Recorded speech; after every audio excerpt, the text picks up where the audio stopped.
What if a single act of kindness could change everything? In a crowded store, a poor girl named Pippi stands heartbroken, realizing she can't afford the special shirt she wanted to buy for her boyfriend's birthday. You can't miss this video. A gripping story, explosive emotions, and a powerful message about sincerity will keep you glued to the screen from the very first second. Just as she's about to leave empty-handed, a blind man approaches the counter. What happens next reveals a secret that will leave you questioning everything about wealth, kindness, and the masks people wear to hide their true intentions. Pippi stood at the entrance of the upscale clothing store, her fingers nervously tightening around the small cloth purse that contained her meager savings. The polished marble floors and elegant displays made her acutely aware of her warm sneakers and simple attire. Soft classical music filled the air, creating an atmosphere of refined exclusivity that seemed to whisper, "You don't belong here." Yet Pippi straightened her shoulders and stepped forward, her determination outweighing her discomfort. If you enjoyed the video or found it helpful, a like and a subscribe would mean the world to me. It really helps the channel grow and keeps you in the loop for all the latest content. For weeks, Pippi had been carefully setting aside what little she could from her part-time jobs. Every yuan saved represented a small sacrifice, a skipped meal, an extra shift, a cheaper alternative to something she needed. Today was the culmination of those sacrifices. Her boyfriend's birthday was approaching, and she was determined to find something special, something that would light up his face with surprise and joy. As she moved through the store, her eyes scanned past designer labels with price tags that made her wince. She wasn't deterred, though. She knew exactly what she was looking for. Her boyfriend had once pointed to a magazine ad featuring a white shirt with distinctive red buttons and floral print cuffs, commenting on how he admired the design. The memory of his smile as he described it had stayed with her, becoming her mission to find something similar. When she finally spotted it on a display mannequin, her heart skipped a beat. The shirt was even more beautiful in person. Crisp white fabric that caught the light, elegant red buttons that provided a perfect contrast, and delicate floral patterns adorning the cuffs. This wasn't just clothing. It was the physical embodiment of her affection, a tangible way to say what sometimes felt too overwhelming to express in words. "May I help you find something?" A sales assistant approached, a perfectly manicured nails and immaculate uniform, creating an immediate contrast with Pippi's appearance. "Shirt?" Pippi pointed, trying to keep her voice steady. "Could I see it, please?" The assistant's appraising glance was subtle, but unmistakable. "Of course," she replied with practiced politeness, retrieving the shirt from a nearby rack. As she handed it to Pippi, she added casually, "It's one of our basic items for this season, but still quite popular." Those words, basic items, struck Pippi with unexpected force. What registered as basic in this environment represented weeks of careful saving for her.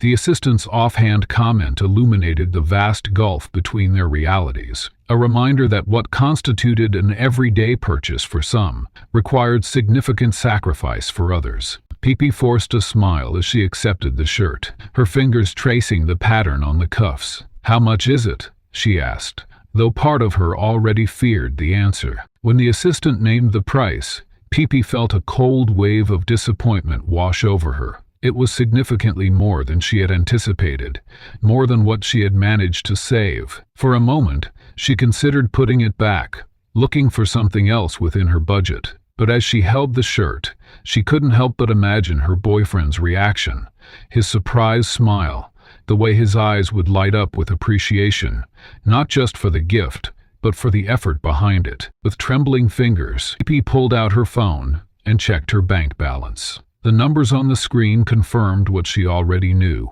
Purchasing this shirt would leave her account virtually empty. No safety net, no buffer for emergencies. Nothing left until her next paycheck. The rational part of her mind urged caution, but her heart had already decided. "I'll take it," she said, her voice betraying none of the anxiety churning inside her. The assistant nodded and led her toward the register. Each step felt weighted with uncertainty. Pippi mentally calculated every yuan in her account, hoping that somehow the numbers would add up differently this time. She thought about all the meals she would need to skip, the extra shifts she would need to take, the careful budgeting that would occupy her thoughts for the next several weeks. Yet alongside this worry ran a current of anticipation, the joy of giving something meaningful, something that represented far more than its monetary value. At the counter, Pippi handed over her card, trying to appear casual despite the rapid beating of her heart. The moments that followed stretched into an eternity as the sales assistant ran the card through the machine. He watched the woman's face, looking for any sign of what would happen next. When the assistant's expression shifted to one of practiced sympathy, Pippi knew before she even spoke. "I'm sorry, but your card has been declined," the assistant said, lowering her voice slightly, as though to minimize Pippi's embarrassment. "Would you like to try another card? Or perhaps visit an ATM?" The suggestion felt like salt in an open wound. There was no other card, no additional funds at an ATM. This had been everything she had. Heat rose to Pippi's cheeks as she stood frozen, caught between humiliation and disappointment. The shirt lay on the counter between them, so close, yet suddenly unreachable. A perfect metaphor for so much in her life. Pippi began, unsure how to respond. Admitting she had no other payment options seemed unbearable in that moment. The carefully constructed facade of belonging in this store was crumbling around her. The assistant waited with professional patience, but her expression held a hint of something that looked uncomfortably like pity. Around them, other customers browsed expensive merchandise, their casual spending a stark reminder of the different worlds they inhabited. "Perhaps I could set it aside for you," the assistant offered, clearly wanting to move past this uncomfortable moment. "We could hold it for 24 hours. Pippi knew she wouldn't have the money tomorrow either, but nodding was easier than explaining. "Yes, thank you," she managed, her voice barely above a whisper. She watched as the assistant began to put the shirt back in its protective wrapping, each fold feeling like a goodbye to the joy she had hoped to create. It wasn't just about a piece of clothing. It was about the statement it would have made, that despite her circumstances, she could provide something beautiful, something worthy of the person she cared about. The card's decline represented more than a failed transaction. It was a painful reminder of her limitations, of dreams deferred by financial reality. As Pippi prepared to leave the store empty-handed, a curious movement caught her attention.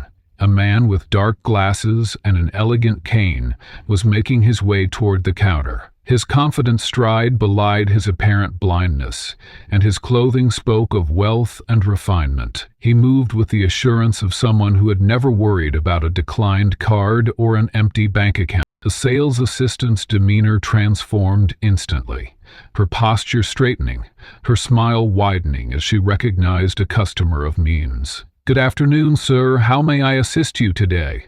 Her voice had taken on a warmth that had been noticeably absent during her interaction with Pippi. Pippi remained rooted to the spot, caught in a moment of transition between her own disappointment and curiosity about this new arrival. Something about the blind man's presence commanded attention, creating an immediate shift in the store's atmosphere. As he approached the counter, he paused, his head tilting slightly, as though sensing Pippi nearby. Despite his inability to see, she felt inexplicably seen by him. The juxtaposition was striking. Pippi with her empty bank account and declining card, and this man, who exuded prosperity. Two people occupying the same physical space, yet worlds apart in experience. She hadn't yet moved away from the counter, and now found herself caught in a moment not of her making, uncertain whether to stay or go. Still processing the sting of humiliation while this new scene unfolded before her. Pippi's hopes fade as her card fails. Then a blind man, cloaked in wealth and mystery, steps in. Who is he?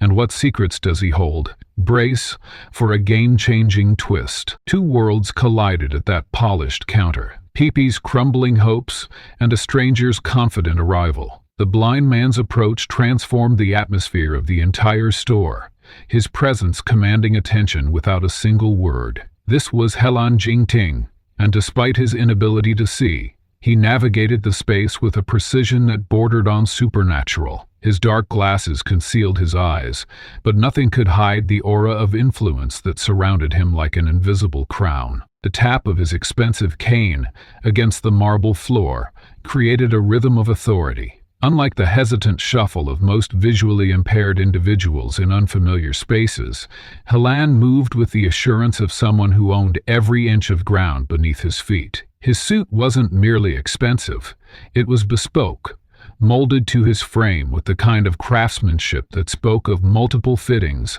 and a tailor who knew his body better than most lovers would. The fabric caught the light in a way that suggested it cost more than Pepe's monthly rent. As he positioned himself at the counter, the sales assistant's transformation was immediate and jarring. The same woman who had moments ago regarded Pepe with thinly veiled impatience now beamed at Helen, her voice rising half an octave as she greeted him. "Good afternoon, sir. How may I assist you today?" The sugary enthusiasm of her tone made Pepe wince. Gone was the clipped efficiency, in its place a fawning eagerness to serve. Pepe noticed how the assistant's body language shifted, leaning slightly forward, hands clasped expectantly, her entire being focused on this new customer, while Pepe might as well have become invisible. The contrast was stark and unmistakable. Wealth commanded respect that effort and good intentions could never buy. Helen's wristwatch caught Pepe's attention, a subtle flash of platinum beneath his sleeve. It wasn't ostentatious, but to someone who recognized quality, its understated elegance screamed exclusivity. His grooming was impeccable, not a hair out of place, his cologne expensive but applied with restraint. Everything about him spoke of a man accustomed to the finest things, a stark counterpoint to Pepe's modest appearance. What struck Pepe most, however, wasn't his material trappings, but the way he carried himself. Shoulders squared, chin slightly raised, the posture of someone who had never been told no in his life. Despite his blindness, he stood with more confidence than most sighted men she'd encountered. Curiously, Helen paused as he reached the counter, his head tilting slightly in Pepe's direction. Though his eyes were hidden behind dark glasses, she felt an uncanny sensation of being examined. His nostrils flared subtly, as if taking in her scent, and his head turned precisely toward the sound of her breathing. There was something almost predatory about this awareness, a heightened sensitivity that seemed to compensate for his lack of sight. "Excuse me," he said, his voice rich and measured, "but I couldn't help overhearing. Was there some issue with a shirt?" The question hung in the air, unexpected and intrusive. Pepe felt her cheeks burn. How had he known? She hadn't spoken since his arrival. The sales assistant glanced between them, momentarily confused by his interest in a transaction that had already failed. "Yes, sir," the assistant quickly recovered. "This young lady was interested in one of our signature shirts, but she's decided not to proceed with the purchase." The dismissive way she referenced Pepe's financial humiliation made her want to sink through the floor. Helen's fingers tapped thoughtfully against the counter. "Which shirt was it?" he asked, and the question seemed directed at both of them, and neither. Before Pepe could respond, the sales assistant eagerly retrieved the white shirt, with its distinctive red buttons and floral cuffs. "It's one of our finest pieces this season," she explained, her tone transforming the very same shirt she had earlier described as basic into a masterpiece of design. Italian cotton, hand-stitched details on the cuffs, and these signature buttons are imported. Pepe stood awkwardly to the side, witnessing this performance with a mixture of fascination and discomfort. The assistant was now extolling virtues of the shirt she hadn't bothered to mention earlier, holding it up with reverence, describing its features with the enthusiasm of someone discussing a priceless work of art. "May I?" Helen asked, extending his hand. The assistant placed the fabric against his palm, and his fingers traced the material with deliberate movements. "Exceptional texture," he murmured, his fingers moving to the buttons, then to the cuffs, where they lingered on the floral pattern. His touch was knowing, appreciative, the assessment of a connoisseur. What fascinated Pepe was how his fingertips moved across the fabric with unusual confidence, as if reading a secret language written in the grain of the cotton. Despite being unable to see, he seemed more aware of what was happening than those with perfect vision. His other sensors appeared heightened, compensating for his blindness with an acute awareness that bordered on the supernatural. "The stitching is quite fine," he commented, his fingers finding microscopic details that even Pepe, who had been studying the shirt intently earlier, hadn't noticed. And the pattern on these cuffs, subtle but distinctive. He couldn't help but wonder why someone who couldn't see would show interest in a shirt's visual aesthetics. Yet Helen's appreciation seemed genuine, not performative, as if he could somehow perceive the garment's beauty through his fingertips. The sales assistant nodded vigorously. "Exactly. It's our designer's signature approach. Understated elegance with unexpected details." She angled the shirt toward Helen, as if he could see it, then caught herself, and added, "The floral pattern is a deep burgundy that complements the red buttons perfectly." Throughout this exchange, Pepe remained frozen in place, trapped in a bizarre retail limbo. No longer a customer, but not quite free to leave. The juxtaposition was painfully clear. Her card had been declined moments ago over this very item, yet here was someone who could likely buy the entire store's inventory without checking his account balance. Helen turned his head slightly in Pepe's direction again. Something about the precision of his movement suggested he knew exactly where she stood, despite his blindness. "Would you mind if I tried on this shirt?" he asked, addressing the assistant but somehow making Pepe feel included in the question. The request landed like an unexpected plot twist in the unfolding drama. The sales assistant blinked in surprise, then recovered with professional smoothness. "Of course, sir. I'd be happy to assist you to the fitting room." Pepe's confusion mirrored the assistant's momentary surprise. Why would someone like him, clearly wealthy and particular, want to try on a shirt that had been the object of another customer's failed purchase? Was it mere coincidence, or had something about her interest piqued his curiosity? And more puzzling still, what value would trying on the shirt have for someone who couldn't see his own reflection? As the assistant led Helen toward the fitting rooms, Pepe remained rooted to the spot, unsure whether to leave or stay. The encounter had taken such an unexpected turn that her embarrassment had temporarily receded, replaced by genuine curiosity about this enigmatic stranger. There was something calculated about his interest in the shirt, as if he were following a script only he could. Beneath the sophisticated veneer of wealth lies a callousness that reveals itself in small, devastating moments. As Pepe watched the assistant guide Helen toward the fitting room, she couldn't imagine the scene about to unfold would showcase a level of entitled excess that exists only in the rarefied air of those who have never heard the word no, or worse, have heard it and simply didn't care. Minutes stretched into an uncomfortable eternity as Pepe hovered near the counter. She shifted her weight from one foot to another, caught in the awkward limbo of indecision. Should she leave with her dignity intact, or wait to see what this enigmatic stranger would do with the shirt she coveted? Curiosity won over pride. A few customers browsing nearby seemed to glance occasionally in her direction, as if sensing her discomfort, or perhaps they were simply watching the unusual spectacle of a blind man shopping for dress shirts. When Helen finally emerged from the fitting room, the assistant trailing behind him like an eager shadow, his fingers traced over the collar one last time with unusual precision. "The craftsmanship is exceptional," he remarked, his voice carrying across the quiet store. "The texture speaks of quality that one rarely finds in ready-to-wear collections these days."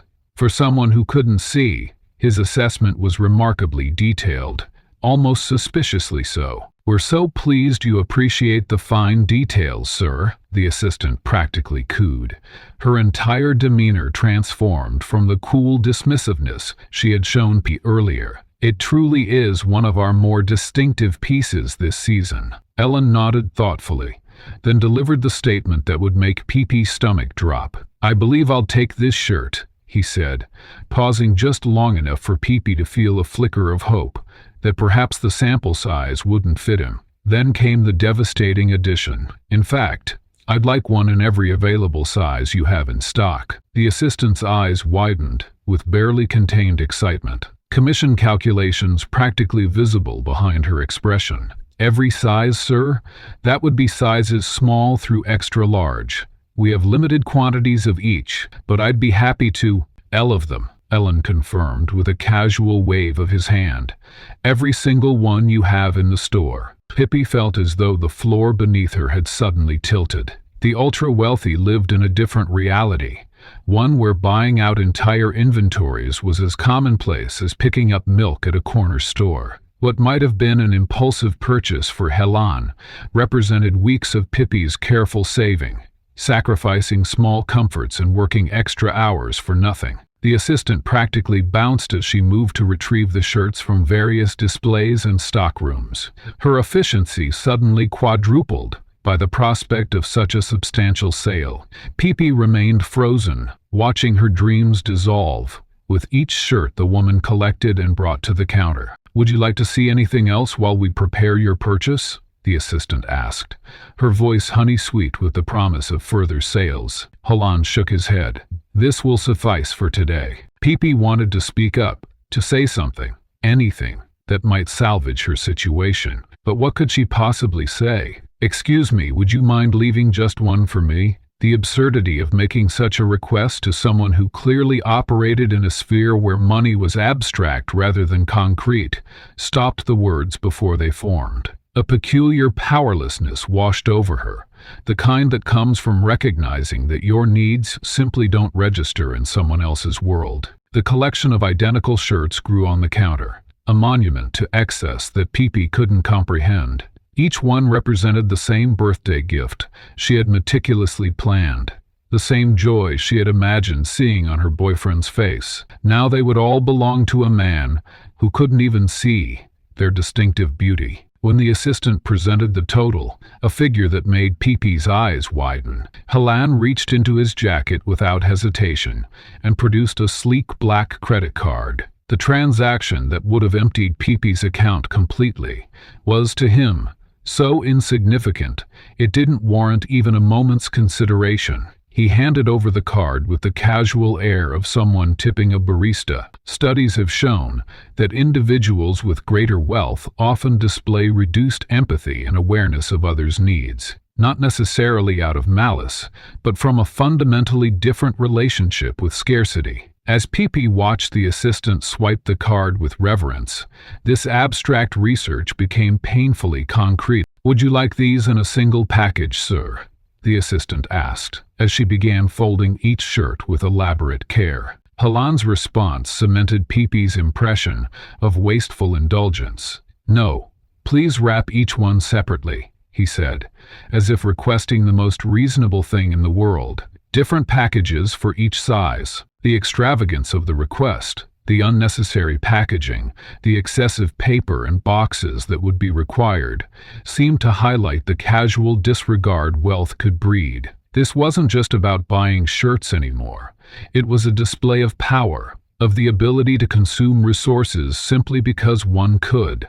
The act of buying out entire inventories served as a form of conspicuous consumption that signaled status rather than meeting any practical need. Pipi watched with growing resentment as the assistant carefully wrapped each identical shirt in tissue paper, sliding them into individual boxes, then bags. The pattern of red buttons and floral cuffs disappeared one by one under layers of packaging, like her hopes being systematically buried. When the final shirt had been wrapped, Helen's driver was called to help carry the numerous packages. Pipi turned to leave, her eyes stinging with disappointment more than anger. Her footsteps felt heavy as she moved toward the door, her mind already racing to come up with an alternative gift that wouldn't feel like a compromised second choice. "Miss," Helen's voice cut through her thoughts, surprisingly direct, considering he couldn't see her departure. Would you wait a moment, please? Pippi hesitated,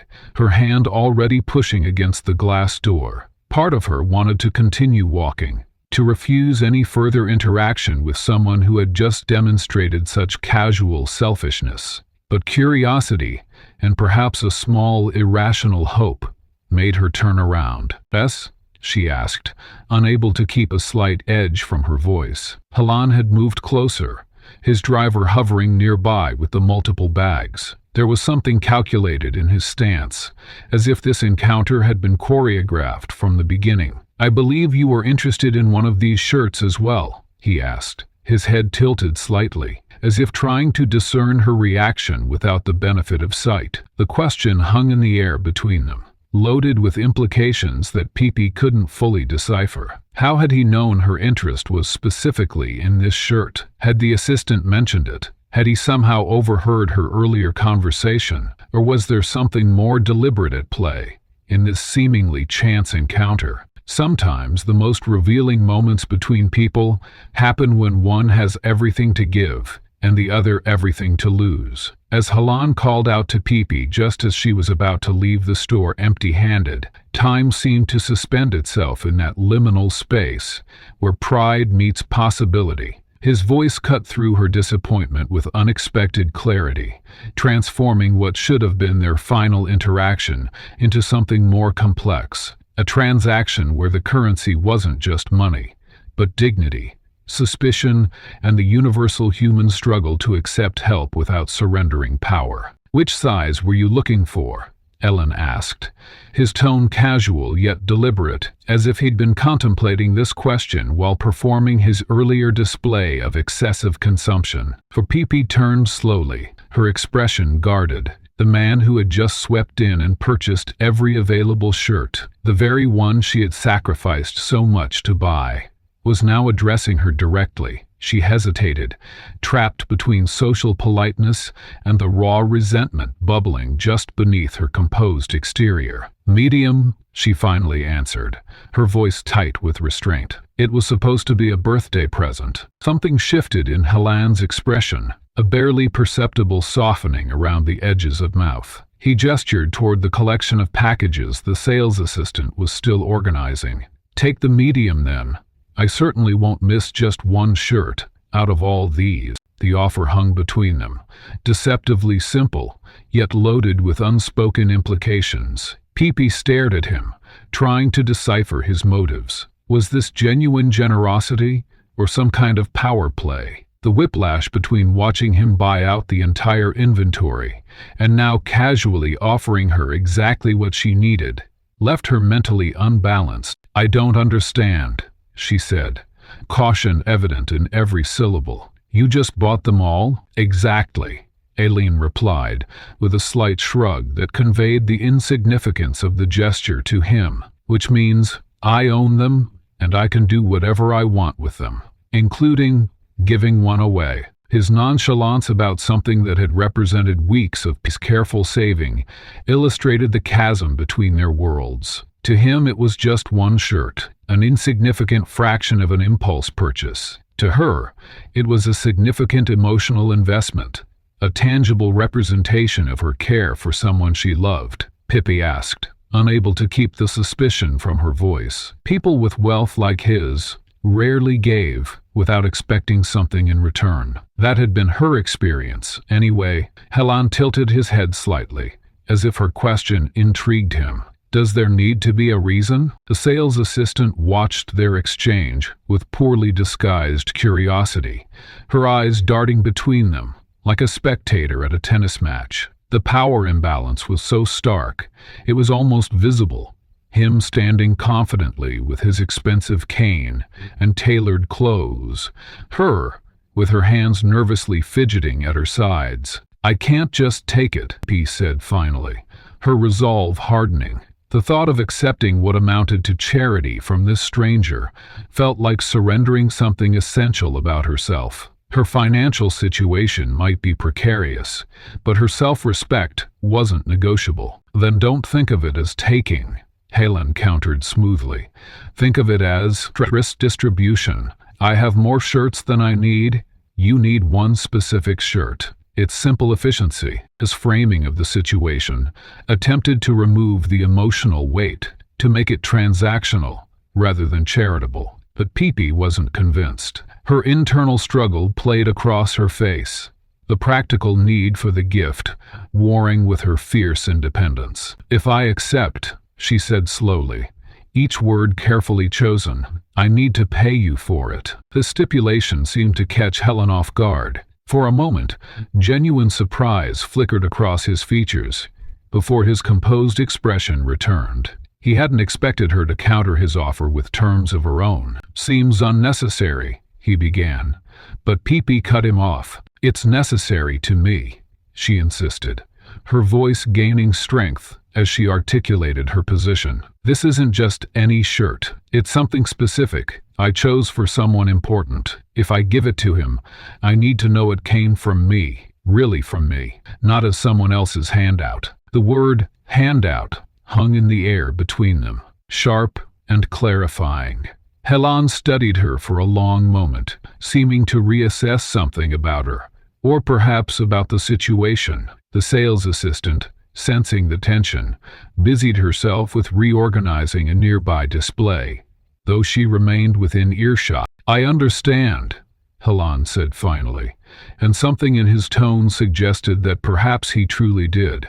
"How do you propose we handle this transaction, then?" He reached for her wallet, its worn edges a stark contrast to the sleek designer bag the sales assistant had placed Helen's purchases in. "I'll pay you what it costs," she said firmly. "What it costs me, or what it costs retail?" Helen asked, a hint of amusement in his voice. "Because I suspect I received quite a discount for buying in bulk." This pragmatic observation momentarily threw P off balance. She hadn't considered the economics of his bulk purchase.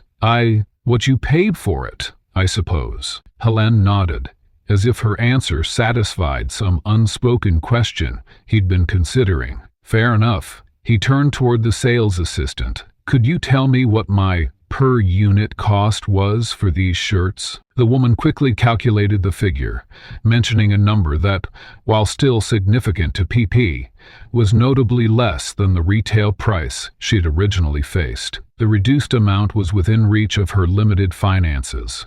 Just barely. Relief and determination mingled on Pippi's face as she counted out her money, the bills slightly worn from being carried so long in anticipation of this purchase. Each bill represented sacrifices made, extra shifts taken, meals skipped, small comforts forgone. As she handed over the money, her fingers trembled slightly, but her gaze remained steady. "Thank you," she said, the words simple but weighted with complex emotions. Helen accepted the payment with a nod, then gestured for the sales assistant to give P one of the wrapped packages. As the exchange was completed, something unspoken passed between Pepe and Helen, a mutual recognition that what had just transpired was about something more fundamental than a shirt. "May I ask you something?"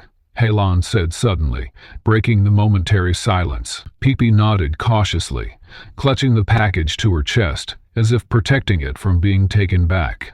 "This particular shirt? There must be many others, within a more comfortable price range." The question was intrusive, perhaps even inappropriate given their stranger status, but Pepe found herself answering anyway. "The person I'm giving it to mentioned admiring it once. He doesn't expect me to remember those details, let alone act on them." She paused, then added with quiet determination, "But I do. I notice what matters to people." Something flickered in Helen's expression. Recognition, perhaps, or appreciation. He seemed to be weighing her words, finding them significant in some way she couldn't quite decipher. "That's a rare quality," he said finally.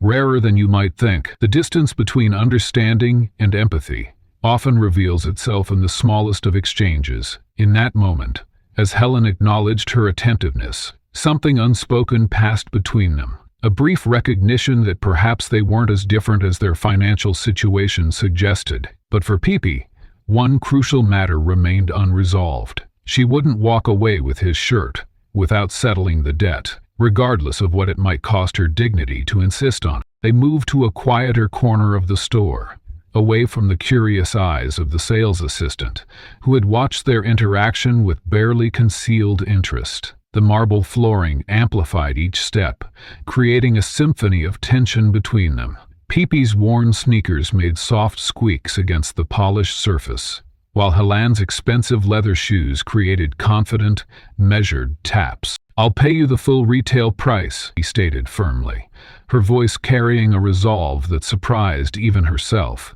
She reached for her wallet, the edges frayed from constant use. "It's only fair." Helen tilted his head slightly, his expression shifting to something between amusement and confusion. "That's hardly necessary," he replied with a dismissive wave of his hand. "Consider it a fortunate consequence of bulk purchasing. The shirt was practically free in the context of the total transaction." His casual dismissal of money, of what represented weeks of careful planning and sacrifice for her, ignited a flicker of irritation in Pippi's chest. The ease with which he could discard the value of currency highlighted the vast gulf between their worlds. To him, the shirt's cost was negligible. To her, it represented countless extra shifts and skipped lunches. "It's not about what's necessary to you," he said, trying to keep the edge from her voice. "It's about what's necessary to me." She pulled out several worn bills, holding them firmly between her fingers. "Please, accept the payment." Helen's expression remained neutral, but something in his posture changed, a subtle straightening of his spine, a slight turn of his head that suggested he was truly seeing her for the first time, not just looking at her, but recognizing something beyond the surface. "May I ask why this is so important to you?" he asked, his voice softer than before. Pepe hesitated, weighing how much of herself to reveal to this stranger. The store's ambient music filled the silence between them, a cheerful melody that felt strangely discordant with the moment's gravity. "Because accepting charity changes things," she finally said, looking directly at him. "The shirt isn't just fabric and buttons to me. It represents my effort, my work, my choices. If I don't pay for it, it becomes your gift, not mine." She paused, gathering her thoughts. "And I need it to be mine when I give it to someone who matters to me." The psychology of debt and reciprocity hung heavily between them.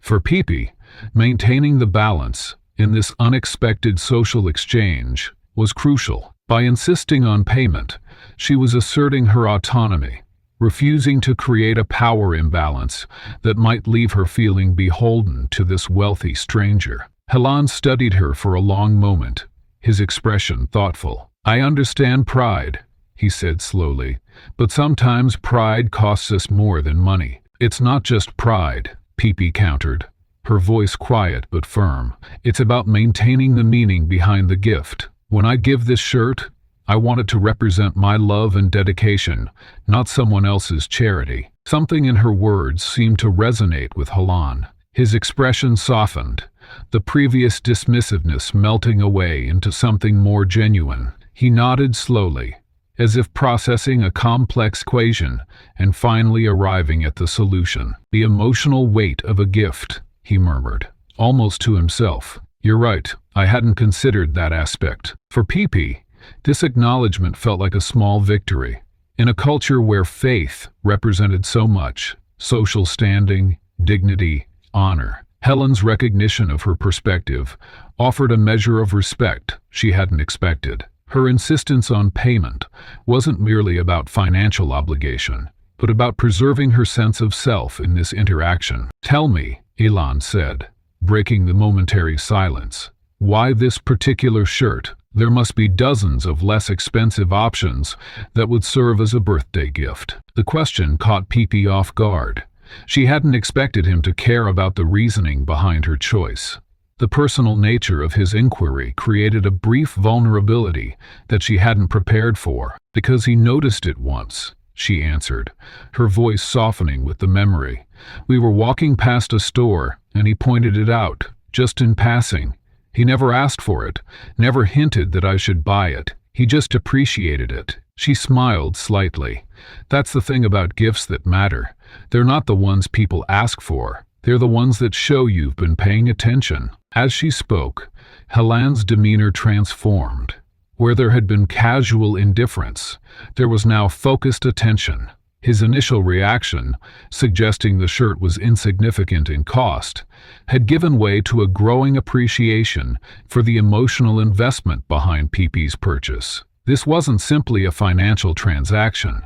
It was an expression of love, care, and attentiveness. A compromise, then, Helen offered, his tone carrying new respect. I won't accept the full retail price. That would negate the discount I received through buying in bulk. But I will accept what I effectively paid for the individual shirt. He turned toward the sales assistant, who had been pretending not to watch their exchange, and called her over. What would be the per penny cost of my purchase after the bulk discount? The assistant quickly calculated a figure that, while still substantial to Pete, was notably less than the retail price. Helen nodded and turned back to Pete. Will that satisfy your need for fairness, while acknowledging the reality of the situation? The offer represented a middle ground, allowing Pete to maintain her dignity through repayment, while recognizing Helen's initial generosity. It created a balance between financial obligation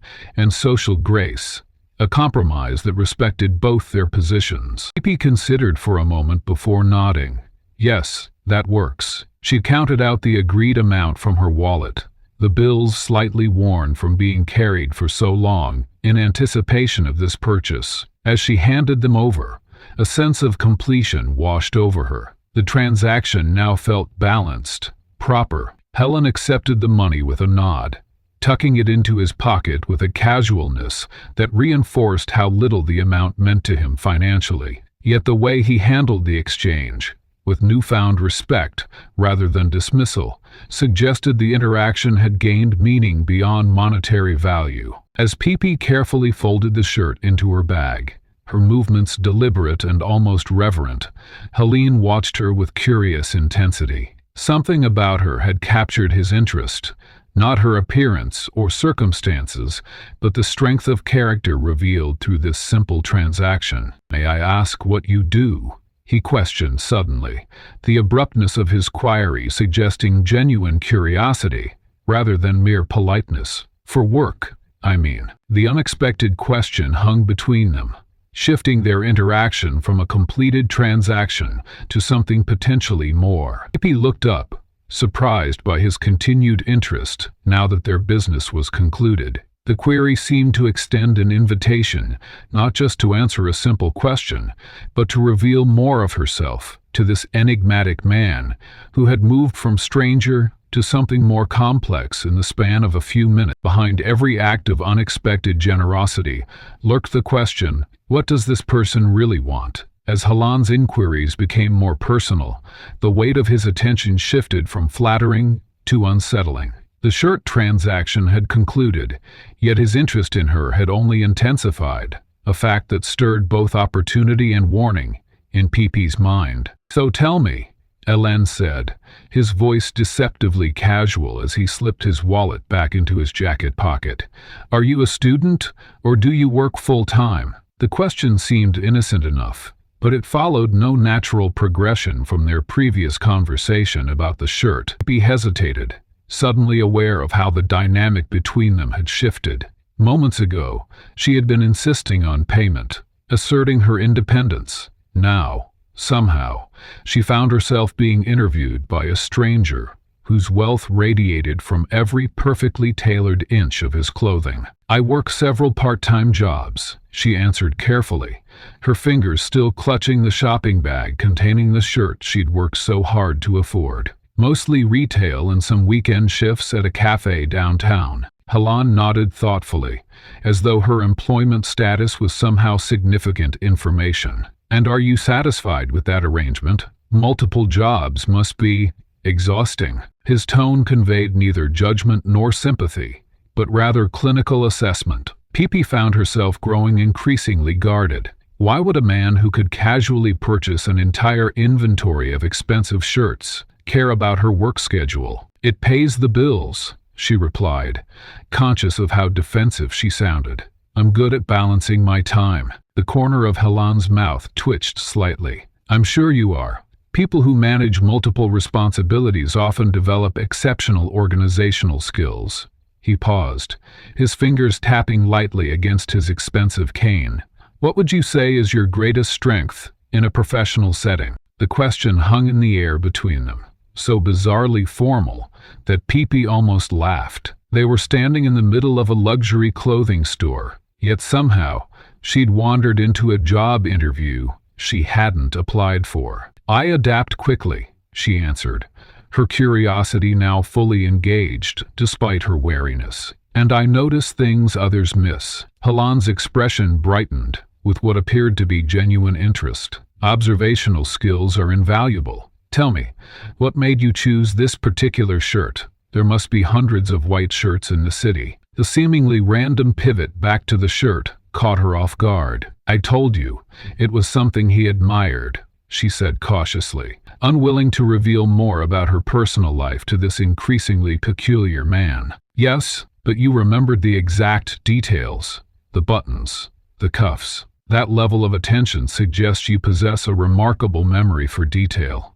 His words weren't framed as a compliment, but as an evaluation, like he was mentally checking boxes on some invisible assessment form. He took a small step backward, creating physical distance that mirrored her growing emotional reserve. Mr. Helen, I appreciate your help with the shirt, but I should really be going now. Of course, he said smoothly, but instead of bidding her farewell, he reached into his inner jacket pocket and produced a business card. My company is always looking for individuals with your particular qualities. Her eyebrows drew together in confusion as she reluctantly accepted the card. What qualities? You hardly know me. I know enough, he replied with unsettling confidence. You're resourceful enough to save for something important.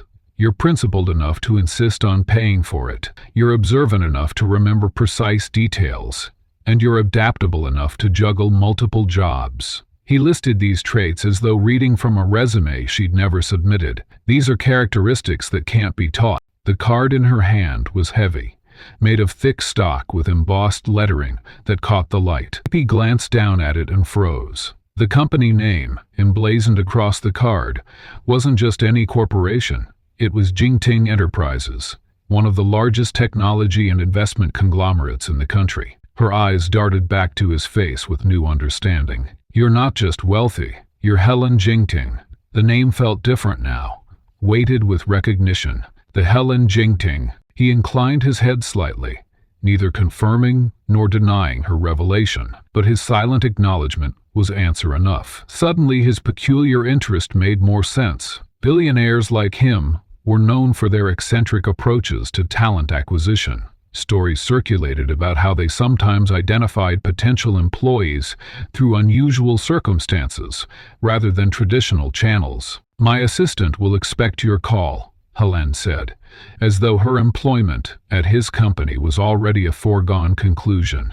We can discuss possibilities that might better suit your abilities than retail work. The offer hovered between them, tempting and troubling in equal measure. Pepe found herself torn between opportunity and suspicion. On one hand, a position at Jingting Enterprises could transform her financial situation overnight. On the other, the calculated way he had maneuvered their entire interaction suggested manipulation rather than coincidence. Was this whole thing a setup? She asked bluntly, gesturing to the shopping bag. The shirts, the payment, all of it. Was it just a way to, what, test me? Helen's expression remained impassive, but something flickered behind his dark glasses. Surprise, perhaps, at her directness. Would it matter if it was? His non-answer was answer enough. The generosity that had seemed random was revealed as a carefully constructed scenario designed to assess her character. The realization sent an uncomfortable chill down P's spine.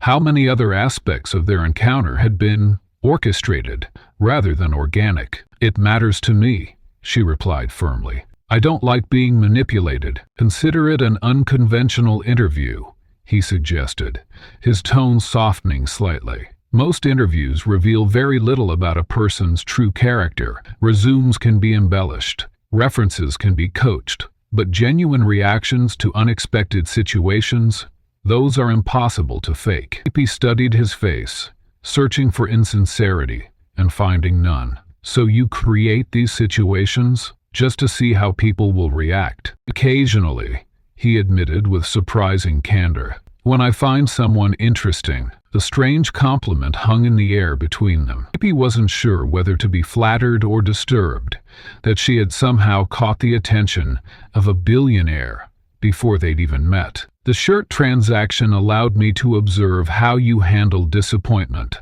how you respond to unexpected assistance, and how firmly you hold to your principles, he continued.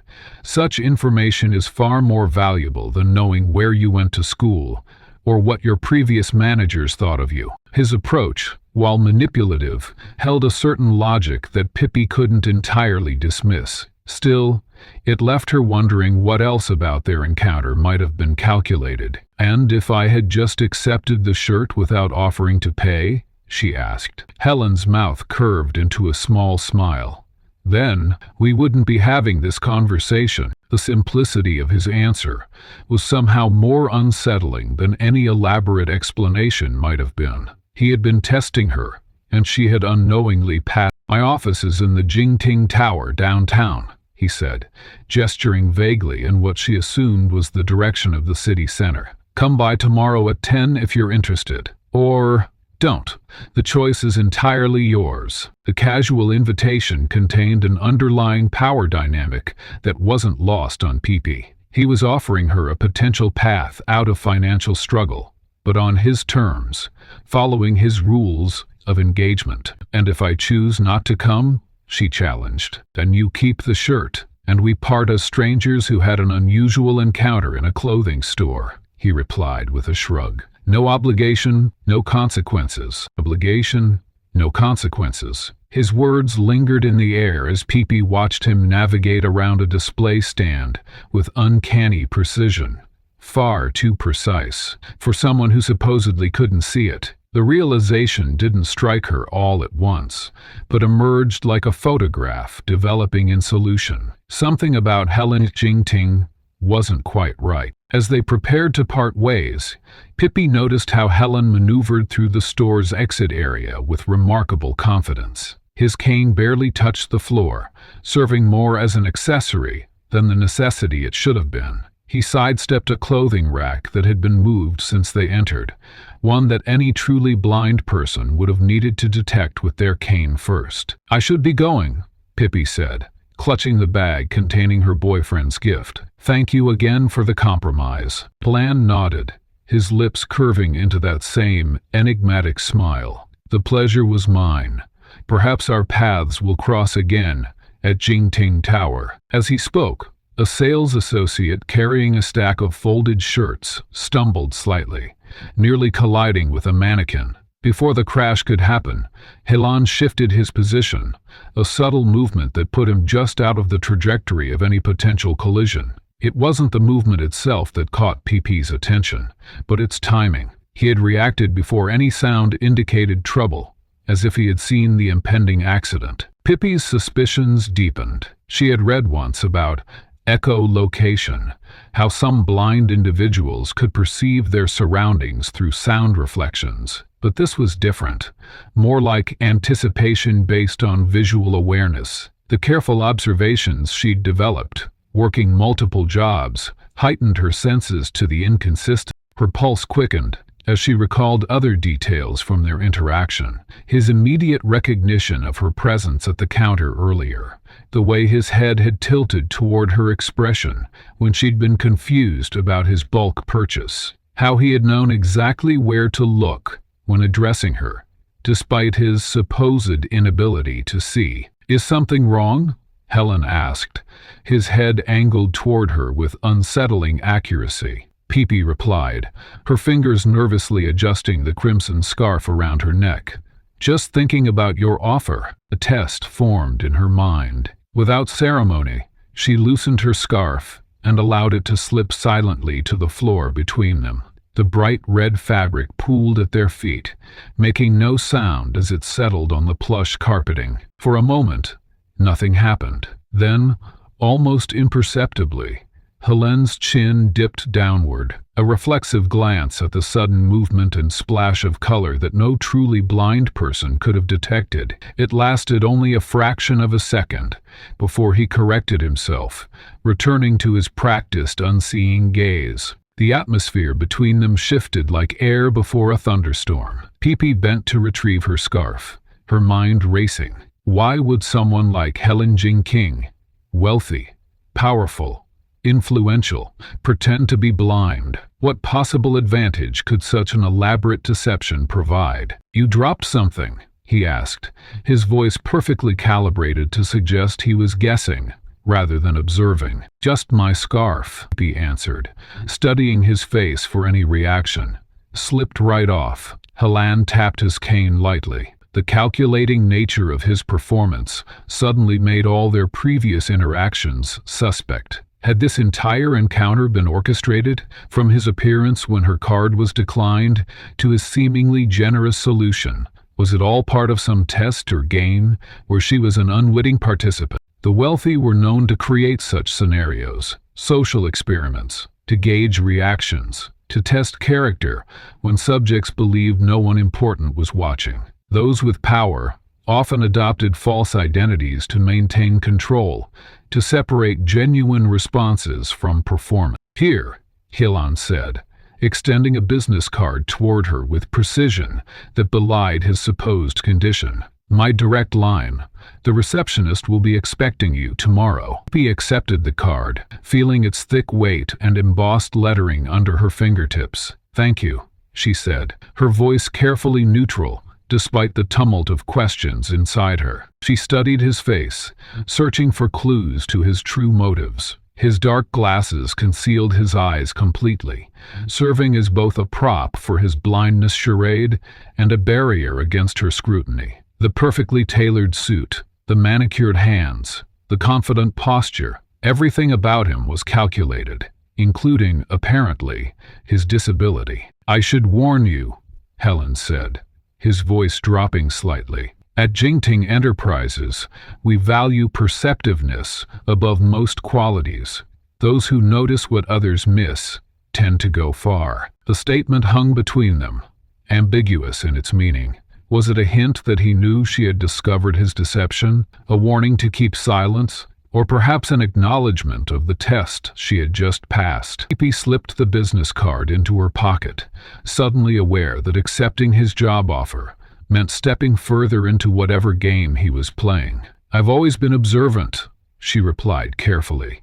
"It comes from needing to anticipate problems before they happen." "Indeed," Helen agreed, his mouth curving into that enigmatic smile again. "The ability to see what's truly happening, rather than what appears to be happening, is remarkably rare." As they finally parted ways, Helion paused at the door. "Until tomorrow, I look forward to seeing how you navigate Jingting Tower." The emphasis on seeing was subtle but unmistakable. Walking away from the store, Pippi felt the weight of the shirt in one hand and Helen's business card in the other, both representing versions of power she wasn't sure she understood. The deception suggested something darker and more complex than she had initially imagined. What kind of man constructed such elaborate facades? And more importantly, what did he want from her? People feigned disabilities for various reasons: attention, sympathy, financial gain.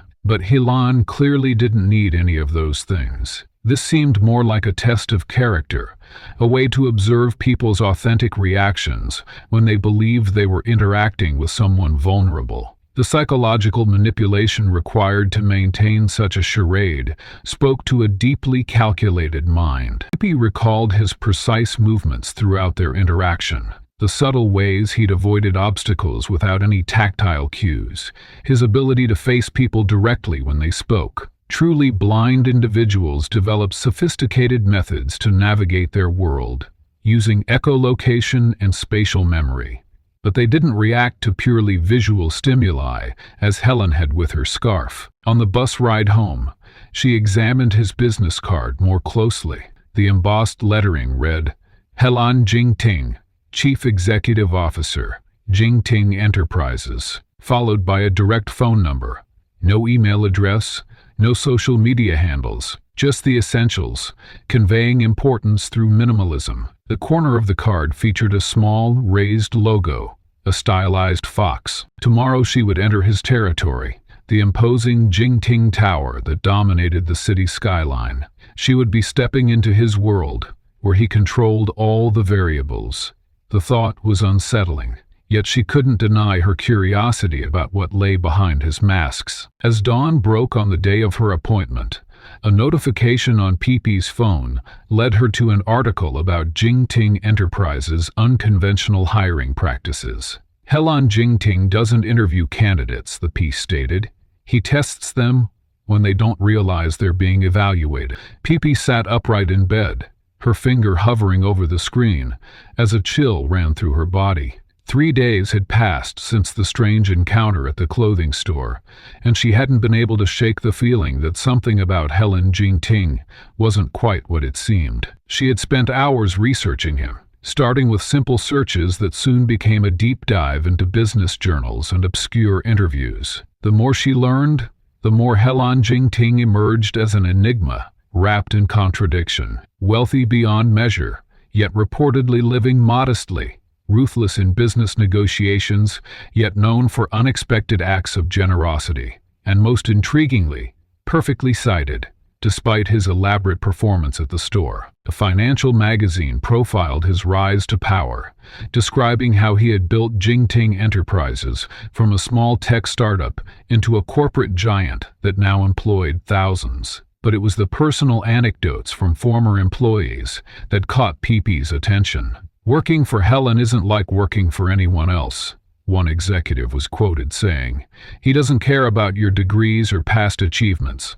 He cares about who you are when nobody's watching." Another article detailed how Helen had once hired a janitor after observing him return a dropped wallet to its owner when no one was looking. The janitor now headed the company's integrity division. A woman, who had defended a stranger from harassment in a coffee shop, had later received a job offer from Jingting Enterprises' security department. These stories followed a pattern, Helen identifying people through their actions rather than their credentials. Pipi scrolled to another piece that made her breath catch. A profile of Helen had a section titled "The Character Test." According to anonymous sources close to the billionaire, Helen believed traditional interviews revealed only what candidates wanted employers to see. He designed scenarios to observe authentic reactions, the article explained. These tests are never transparent. The subjects rarely realize they're being evaluated until later, if ever. Pipi's hands trembled slightly as the pieces fell into place. The coincidental appearance of Helen, just as her card was declined. His odd request to purchase every size of the shirt. The way he'd offered her exactly what she needed, by insisting on payment. Each moment had been calculated to reveal something about her character. She found herself torn between appreciation and indignation. On one hand, his intervention had solved her immediate problem. She had the gift for her boyfriend. On the other, the manipulation felt invasive. Had her entire emotional experience been nothing more than a lab experiment for a bored billionaire? The discovery that truly stunned her came from an industry fashion blog. In a piece about corporate influence on retail trends, she found a photo of the very shirt she'd purchased. White, with distinctive red buttons and floral cuffs. The caption noted it was part of a limited collection created by Jingting Enterprises' design subsidiary. The same company owned by Helen. The same company. This wasn't just a test. It was an elaborately constructed scenario, potentially weeks in the making. Had he somehow known about her boyfriend's admiration for the shirt? Had he arranged for it to be stocked in that specific store? The coincidences piled too high to ignore. A video interview from 2 years earlier showed Helen speaking at a business conference. His eyes, unshielded by the dark glasses he'd worn in the store, moved with precise tracking as he followed the moderator across the stage. There was no white cane, no hesitation in his movements. The blindness had been a complete fabrication. "Philanthropy shouldn't rob people of their dignity," he said in the interview. "The greatest gift is opportunity, not charity. When you simply give handouts, you create dependency. When you create the right circumstances for someone to succeed on their own terms, you honor their humanity. These words resonated with Pee. She remembered how he'd found a way to help her without making her feel like a charity case. She'd insisted on paying, and he'd respected that, while still ensuring she got what she needed, at a price she could afford. The manipulation had preserved her pride, even as it tested her character. As the morning light strengthened, Pee discovered more articles detailing Helen's methods. According to former employees, he created what they called integrity scenarios, situations designed to reveal a person's true nature when they believed no one important was watching. How they treated service workers, whether they returned extra change, if they helped others without expectation of reward. Character traits that Helen valued above credentials or connections. One passage from a business ethics journal struck her particularly hard. Wealthy individuals like Jingting often employ unconventional methods to assess character, prioritizing personality traits and integrity over traditional qualifications. These tests serve as a way to gauge a candidate's true nature and values, identifying individuals who align with the employer's vision. The shirt incident now made perfect sense. It had been a carefully crafted test to observe how she would respond to disappointment, whether she would maintain her integrity when offered an easy way out, and how she would handle an unexpected power imbalance. Her insistence on paying. Pee closed her laptop and gazed at the Jingting Tower visible through her window. The massive structure dominated the skyline, a physical manifestation of Helen's power and influence. In a few hours, she would enter that building, no longer naive about the nature of their interaction. Part of her wanted to cancel the appointment out of principle. The idea of working for someone who had manipulated her feelings felt wrong. Yet another part was intrigued by a man who valued character enough to go to such lengths to find it. A man who, according to everything she'd read, surrounded himself with people chosen not for their connections or credentials, but for their integrity. He dressed with careful deliberation, selecting clothes that were modest but professional. As she fastened a simple necklace, her only piece of jewelry, she made her decision.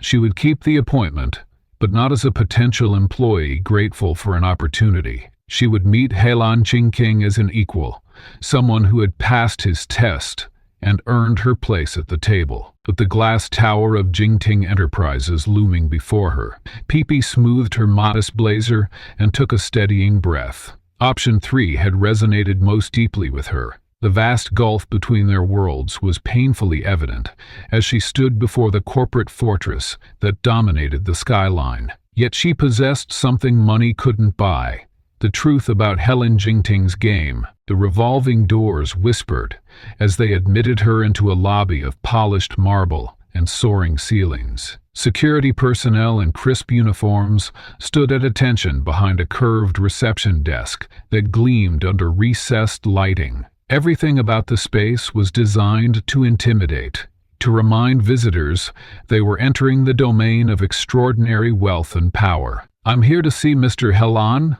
Pee announced, her voice smaller than she intended. The security guard's gaze traveled over her department store blazer and sensible shoes, his expression a practiced blend of politeness and dismissal. "Do you have an appointment?" he asked, fingers already moving to what was clearly a visitor management system. "Exactly," he admitted, "but he invited me to come speak with him about a position." The lie wasn't entirely untrue. He had extended an invitation, though she had no intention of interviewing for anything. The guard's expression hardened. "Mr. Helen doesn't take unscheduled meetings. Perhaps you could leave your resume with—" His words halted abruptly as his hand moved to his earpiece, eyes widening slightly. Pee watched confusion flash across his face as he received instructions that clearly contradicted standard protocol. "Mr. Helen will see you immediately," he announced, the surprise evident in his voice. "Please, follow me." The elevator that carried them upward was private, requiring a keycard to access the executive floors. Pee watched the numbers climb higher than her monthly rent. each illuminated digit widening the gulf between their worlds. The security guard said nothing during their ascent, but his stiff posture communicated volumes about the irregularity of the situation. When the doors opened, they revealed a reception area that managed to be both minimalist and opulent, a feat only achievable with the most expensive materials and design. A sleek-looking assistant, from behind a desk, fashioned from what appeared to be a single slab of rare wood. "Guan," the assistant greeted her, as though Pepe was expected. "Mr. Helen is waiting for you." Without further explanation, she led Pepe through massive double doors into an office that occupied the entire corner of the building. Floor-to-ceiling windows offered a commanding view of the city, the people below reduced to specks. Helen Jingtin stood facing the panorama, his back to the door. Gone were the dark glasses and guide cane. His posture was relaxed, one hand in his pocket, the other holding what appeared to be a tablet. "Guan," he said without turning, "I've been expecting you." "I'm sure you have," Pepe replied, refusing to be intimidated by the calculated theatrical element of his pose. "You seem to have a talent for anticipating things." He turned then, and Pepe saw his eyes clearly for the first time. Sharp, perceptive, and entirely functional. No hint of visual impairment clouded their assessment as they tracked her movement into the room. "Please, sit." He gestured toward a seating area, where leather chairs were arranged around a low table. "I prefer to stand," Pepe countered. "It feels more appropriate for questioning someone about their elaborate deception." A hint of amusement crossed Helen's features. "Fair enough." He moved to stand opposite her, the vast desk no longer between them. "You've come to confront me about the encounter at the clothing store. Did you enjoy your little test?" he asked, her voice steady despite the anger simmering beneath. "Creating a scenario where I would fail financially, then swooping in to observe my reaction? Was it entertaining to watch someone struggle while pretending to be blind?" "I don't test people for entertainment, Miss Guan." His voice remained calm, almost clinical. "I test them because traditional methods of evaluation fail to reveal what matters most." "And what matters most to you, Mr. Helen?" "Finding people you can manipulate, finding people whose character remains consistent, regardless of circumstance." He moved toward a small bar area, pouring water into 2 glasses without asking if she wanted one. "Would you like to know what I observed about you?" "I'm more interested in why you felt entitled to observe me at all." Helen nodded, acknowledging her point. "My methods are unconventional, I admit, but they serve a purpose beyond mere curiosity." He offered her a glass, which she reluctantly accepted. "I need to surround myself with people who demonstrate integrity, even when they believe no one is watching." "So you watch them without consent," he challenged. "I create situations that reveal authentic reactions." His gaze was direct, unapologetic. "When I saw you in that store, studying that shirt with such care, I recognized something rare, genuine sacrifice, motivated by love rather than obligation." Pippi took a small sip of water, giving herself a moment to process his words. "That doesn't justify manipulation." "Perhaps not," he conceded. "But consider this. When I purchased all sizes of that shirt, what did you conclude about my character?" "You were selfish and inconsiderate," Pippi answered, without hesitation. Most would have accepted that assessment and moved on. You, however, saw through the apparent selfishness to question what lay beneath. A smile touched his lips. "You recognized the inconsistency between my actions and my apparent disadvantage, leading you to discover my first deception." The realization struck Pepe with unexpected force. "You wanted me to catch you," she said slowly. "The way you navigated that store? You were practically inviting me to notice you weren't actually blind." "The most revealing tests are those where the subject discovers they're being tested," Helen confirmed. "Your response, coming here today, rather than simply accepting the bizarre encounter, demonstrates precisely the quality I value most." "Which is what?" "The courage to confront power and demand truth, even at personal risk." He set his untouched water down. When I bought every shirt, it wasn't an act of selfishness, but a solution to your dilemma that preserved your dignity. Pippi frowned. How does buying everything preserve my dignity? Had I simply offered to purchase the shirt for you, it would have been charity, something your pride would have rejected. By buying all sizes for myself, then offering you one as a transaction rather than a gift, I created a path for you to maintain your independence while still obtaining what you needed. The explanation struck Pippi with uncomfortable clarity. She recalled her insistence on paying him, her relief at being able to give her boyfriend a gift that truly came from her. The psychological impact of receiving charity can be complex, Helen continued. Even when manipulation results in a beneficial outcome, people often experience a mix of emotions: relief, tempered by frustration at having been maneuvered. I wanted to avoid that for you. Pippi crossed her arms. So, you're saying your deception was actually kindness? I'm saying that wealth creates a power imbalance that makes genuine interactions nearly impossible, Helen replied. My methods may seem manipulative, but they allow me to identify and reward qualities that traditional hiring practices would miss. He moved toward his desk, pressing a button that caused a screen to descend from the ceiling.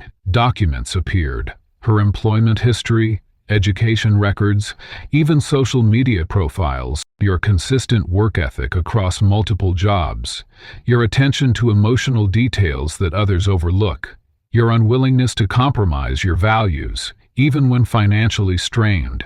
These qualities interest me far more than any degree or certification. You researched me, B stated flatly. Encounter, yes. What I discovered only confirmed what I'd observed. He tapped the screen, bringing up a organizational chart. Jingtin Enterprises needs people who recognize when something doesn't align with stated values. People who question, rather than simply comply. For the first time, Pippi noticed the subtle fox motif repeated throughout the office. In the artwork, the company logo, even etched into the glass of the windows. It reminded her of the embossed fox on his business card. The job offer I mentioned at the store wasn't hypothetical, Helen said. I'm offering you a position in our corporate integrity division, a team responsible for ensuring our practices align with our principles. Corporate integrity, Pippi repeated, tasting the irony as she recalled the fox motif throughout his office. That's quite the position to offer someone you met through an elaborate deception. But as Helen's expression shifted from confidence to something more vulnerable, she sensed there was one final layer to this puzzle. A connection between them that transcended their chance encounter at the clothing store. Helen moved toward the window, his silhouette framed against the sprawling cityscape below. You think our meeting was coincidence, he said, not as a question, but as a statement of fact. It wasn't. He turned to face her, and for the first time since they'd met, his carefully constructed facade seemed to waver. What do you mean? Pippi felt a chill race up her spine. The revelation that he had been faking blindness was unsettling enough, but now the suggestion that their entire interaction had been orchestrated made her question everything. Your boyfriend, Liang Wei? He works for Eastward Designs, correct? Helen asked, watching her reaction carefully. Pippi stiffened. She had never mentioned her boyfriend's name or workplace during their previous conversations. How do you know that? Eastward Designs is a subsidiary of Jingting Enterprises. Has been for about 3 years now, Helen explained, his voice deliberately measured. I make it a point to attend company events across all our divisions, even the smaller ones. 6 months ago, I noticed a young woman at their annual showcase. She wasn't an employee, but she knew everyone's names, helped arrange displays when staff were overwhelmed, and spent the evening making sure one particular junior designer felt supported. Pippi's mind raced back to that evening. She had accompanied Wei to his company's showcase, helping where she could, while he nervously presented his first major collection. That was you? But you weren't blind? Helen finished her thought. No, the blindness was a recent experiment, but I was there, observing from across the room. Your devotion to him was evident. Genuine connection is something I've found increasingly rare in my position. The realization struck Pippi with stunning clarity. The shirt, she whispered. It wasn't just any shirt. It was one of Wee's designs, wasn't it? Helen nodded. From his first collection with Eastward, not many people recognized its significance. But you did. Despite never having owned anything from that price range before, you saved for weeks to purchase something that represented his achievement. So this entire scenario, you in the store, the fake blindness, buying all the shirts, it was all to, what?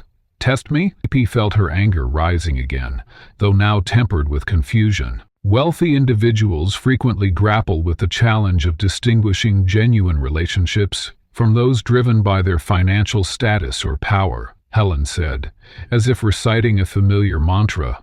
I've spent years surrounded by people who want something from me. My position, my influence, my money. The constant awareness of being a target fosters a sense of isolation and distrust. He moved to his desk, picking up a small framed photograph Pippi hadn't noticed before. It showed a company gathering, and in the corner, partly cropped, she could see herself adjusting Wee's tie before his presentation. I saw you that night, so invested in someone else's success without any apparent benefit to yourself. I was intrigued. Helen continued. In my experience, that kind of selflessness is exceedingly rare. I wanted to understand if it was genuine, or if I was missing something. Pippi crossed her arms. So you created an elaborate test, pretended to be blind, purchased every shirt just to see how I'd react? So the other individuals employ social experiments to test the authenticity of relationships, Helen admitted. For me, it became almost necessary. I needed to see if your care for him was as authentic as it appeared that night. And buying out the entire inventory? Was that really necessary? Pippi challenged. Helen had the decency to look slightly abashed. The perception of coincidences versus orchestrated events is significantly altered by wealth and power. When you can control most variables in your environment, you begin to see seemingly random events with suspicion. I needed to create a scenario that would reveal your true character, not the person you present in an interview, but who you are when faced with disappointment and unfairness. My character, Pippi repeated flatly. All this to determine if I was worthy of what exactly? The position I'm offering is real, Helen assured her, but I won't pretend my interest is purely professional. The use of deception, such as my initial pretense of blindness, allowed me to observe how you react when you believe someone is vulnerable. Your compassion was evident, as was your integrity when you insisted on paying for the shirt. Pippi uncrossed her arms, her anger giving way to a strange sort of understanding. You could have simply introduced yourself at the company event, asked Wei about me, conducted a normal interview. Would that have shown me who you really are? Helen countered. Or merely who you present yourself to be when you know you're being evaluated? I needed to see your authentic self. A silence fell between them, heavy with revelation and reassessment. Pippi thought about the layers of calculation that had gone into their seemingly chance encounter. It was manipulative, certainly, but there was something else there too. A loneliness, perhaps, driving this man to such elaborate measures just to find someone genuine. Your relationship with Wei? Helen said, breaking the silence. It's significant to you. It is, he confirmed, unsure where he was going with this observation. Yet you didn't use that connection to gain advantage. Even knowing he works for a subsidiary of my company, you've never attempted to leverage that for personal gain. That speaks volumes about your character. Pippi shook her head. That's not how relationships should work, Helen agreed. It's not, but in my experience, it's often how they do work. The challenge of forming authentic connections when wealth is involved is substantial. People want access, opportunity, resources. Rarely do they want just me. For the first time, Pippi saw beyond the powerful executive to the isolated man beneath. His methods were questionable, but his motivation, seeking genuine human connection in a world where his wealth made that nearly impossible, were surprisingly relatable. The job offer stands, Helen said.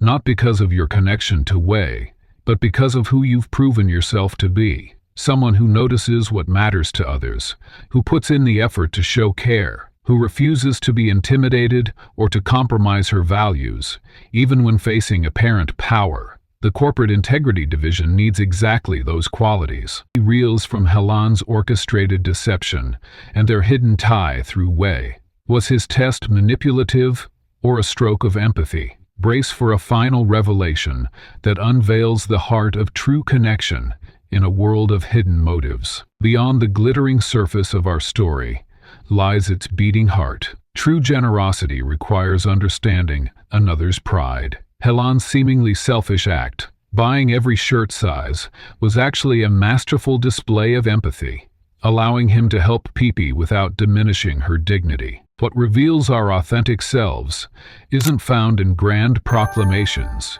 or carefully curated social media posts, but in those quiet, unguarded moments when we believe no one is watching. Through their chance encounter, both Pipi and Helen discovered something profound about human connection. In a world obsessed with appearances, the ability to look beyond superficial masks, whether of wealth or poverty, opens the door to something increasingly rare: genuine human connection, built on mutual respect.